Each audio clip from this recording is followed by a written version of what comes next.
کہ کسی طریقے کے ساتھ آیت اللہ خامنہ ای ان کو اسیسینیٹ کر دیا جائے یا ان کو کڈنیپ کر لیا جائے یا کیپچر کر لیا جائے یا جو بھی. اور یہ دھمکی ہے. یہ جو انہوں نے وینیزویلا میں کیا نا, یہ دھمکی کہ دیکھیں ہم یہ کر سکتے ہیں, اٹھا کے لے جاتے ہیں, ہم بہت کچھ کر سکتے ہیں اور آپ یہ نہ سمجھیں کہ آپ بچ جائیں گے. ہمیں یہ بھی پتہ ہے آپ کہاں رہتے ہیں کہاں نہیں رہتے.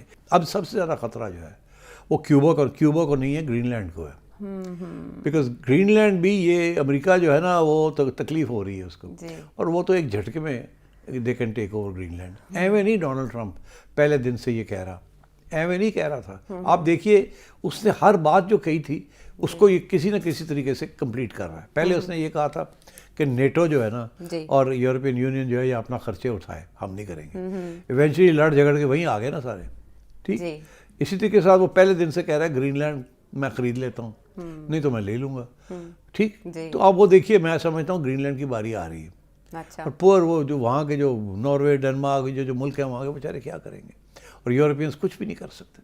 جس دن ڈونلڈ ٹرمپ نے فیصلہ کیا تو وہاں ایک چھوٹی سی کنٹینجنٹ جائے گی, 50,000 لوگ ہیں وہاں جو آبادی ہے وہاں کی, ان کو فارغ کر کے جو ان کے, اور وہ ٹیک اوور کر لیں گے اور آپ روتے رہ جائیے گا کہ ہماری اس میں یہ ہمارا وہ. یہ دس از دا پاور آف دا گن. یہ جو ادھر کیا ہے وہاں بھی ہو, regime change, take over and so on. اور وہ بڑا کرٹیکل ہے for rare earth minerals and the routes. جو رشیا چائنا کا جو آئل روٹ ہے نا, it goes through that area. پوری دنیا میں اسپیکولیٹ کیا جا رہا ہے کہ کیا امریکہ کا اگلا ہدف ایران ہوگا, کیونکہ ایران میں بڑے پیمانے پر مظاہرے شروع ہوئے اور وہاں کرنسی, ایرانی کرنسی تومان اتنی بری طرح گری کہ $1 کے برابر 1 لاکھ ایرانی تومان کی پرائس ہو گئی. ریال 13 لاکھ سے اوپر چلا گیا. 30 سے 40% ڈیویلیویشن ہو گئی. یس اور اٹ واز ہیوج. وہاں عوام جو ہیں اور اسٹوڈنٹس بھی اس میں شامل ہو گئے, کافی غصے میں ہیں سب اور مظاہرے جاری ہیں اور ہلاکتوں کی بھی اطلاعات ہیں. ایسے میں پریزیڈنٹ ٹرمپ کیسے پیچھے رہتے ہیں, انہوں نے نا ایک ٹویٹ کر دیا اور انہوں نے کہا we are loaded and locked ready to go. اگر آپ نے وہاں طاقت سے مظاہرین کو کچلنے کی کوشش کی تو ہم انٹرونشن کریں گے, مداخلت کریں گے. اس پر آیت اللہ خامنہ ای کا ریئیکشن سامنے آیا ہے اور انہوں نے یہ کہا کہ ایران دشمن کے سامنے نہیں جھکے گا اور ہم مسئلے کو سلجھانے کی کوشش کر رہے ہیں اور اس میں دشمن کی بھی انوالومنٹ ہے. تو آپ کسی پلے بک کی بات کر رہے تھے. سب سے پہلے تو آپ یہ بتائیں کہ ایران میں ہو کیا رہا ہے, اس کی بنیاد کیا ہے, اور یہ دیکھیے یہ جو وینیزویلا کے اندر جو پلے بک تھی نا وہی پلے بک ان کی ایران کے اندر بھی ہے, امریکہ کی. فرق یہ ہے کہ تھوڑی ایران کے اندر سخت ہے پلے بک, بیکاز اسٹیکس ہے ویری ہائی. اچھا, سب سے پہلے تو انہوں نے ایران کے اوپر سینکشنز لگائے ہوئے ہیں. اس قسم کے سینکشنز وینیزویلا پہ نہیں لگے تھے, بڑے ہلکے تھے. وہ اتنی بڑی اکانومی نہیں ہے تو اتنے کیا سینکشنز لگنے تھے اس پہ, چھوٹے موٹے سینکشنز تھے. ایران کے اوپر بڑے سخت ہیں سینکشنز, اور وہ بائٹ کر رہے ہیں, جیسے کہتے ہیں نا بڑی تکلیف ہو رہی ہے عوام, چبھ رہے ہیں. اچھا, تو ایک تو یہ, اور وہ سینکشنز جو ہیں ان کی ایک پرٹیکولر سیکٹر کے اوپر, آئل اینڈ گیس. اب ایران کی ساری ارننگز جو ہیں وہ ساری ریونیو جو ہے وہ آئل اینڈ گیس سے آتی ہے, اور اس کے اوپر انہوں نے بڑی سخت سینکشنز لگائے ہیں اور بڑی سخت تکلیف ہو رہی ہے ایران کو, عوام کو. وہی والی بات کہ عوام اور حکومت میں فاصلہ. دوسری چیز یہ کہ اس کی وجہ سے جو سینکشنز کی وجہ سے آہستہ آہستہ وہاں کی اکنامک سچویشن خراب ہو رہی ہے, جس میں پھر انفلیشن شروع ہو گئی ہے, کرنسی ڈیویلیویشن ہو گئی ہے. ٹھیک ہے, وہ پانی اور انرجی کی شارٹیجز ہونے شروع ہو گئے ہیں, اور پھر یہ 12 دن کی جو جنگ ہوئی ہے وہ بھی بند رہا سارا کچھ. لوگ خوف زدہ تھے, پتہ نہیں کیا ہوگا کیا نہیں ہوگا. مائگریشنز ہوئیں, and generally war is bad for the economy. Assassinations کتنی بڑی ہوئی. اور پھر اس کے بعد وہاں امریکہ نے کافی عرصے سے ریجیم چینج کا جو ایجنڈا ہے وہ اس کو فالو کر رہے ہیں, اور وہ اس کی پلے بک جو ہے وہ میں نے پہلے بھی ایکسپلین کیا کہ اس کی پلے بک کے 3-4 حصے ہیں. پہلے تو یہ ہے کہ سینکشنز لگائیں, ٹائٹ کریں, مشکلات, ریجیم کو انپاپولر بنائیں. پھر یہ ہے کہ اس کے جو اپوزیشن ہے اس کو پیسے ویسے دے کے ان کو تکڑا کیا جائے. پھر سوشل میڈیا کو استعمال کر کے عوام کو اکسایا جائے. ٹھیک ہے, تو this is part of the agenda.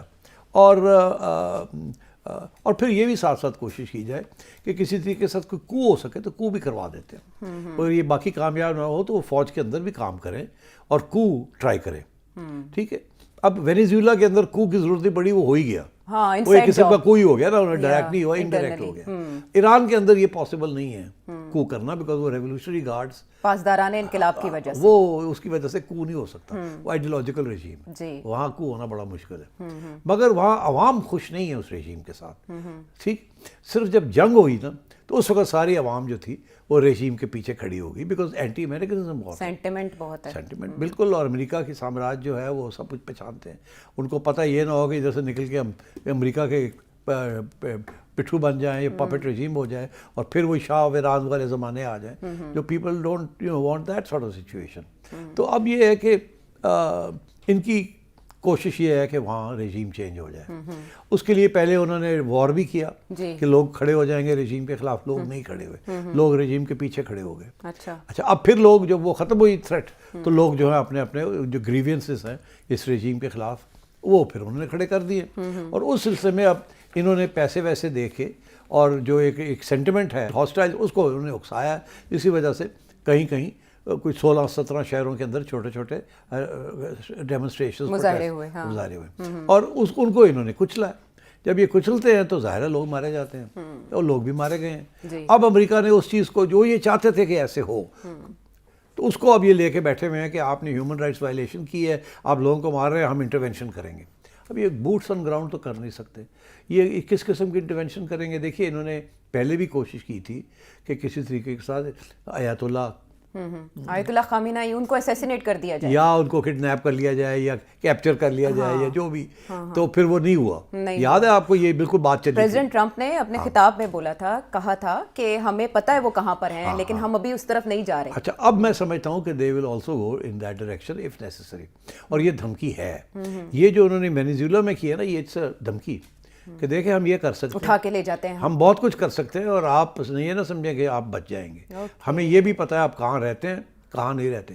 انہوں نے یہ جو ابھی اٹیک ہوئی ہے نا پیوٹن کے ریزیڈنس کے اوپر ان نووگراڈ، یہ جو ڈرونز وہاں گئے ہیں تو وہ تو رشین سے یہ کہہ رہے ہیں یہ CIA کا آپریشن تھا، دا ٹارگیٹنگ پیوٹن.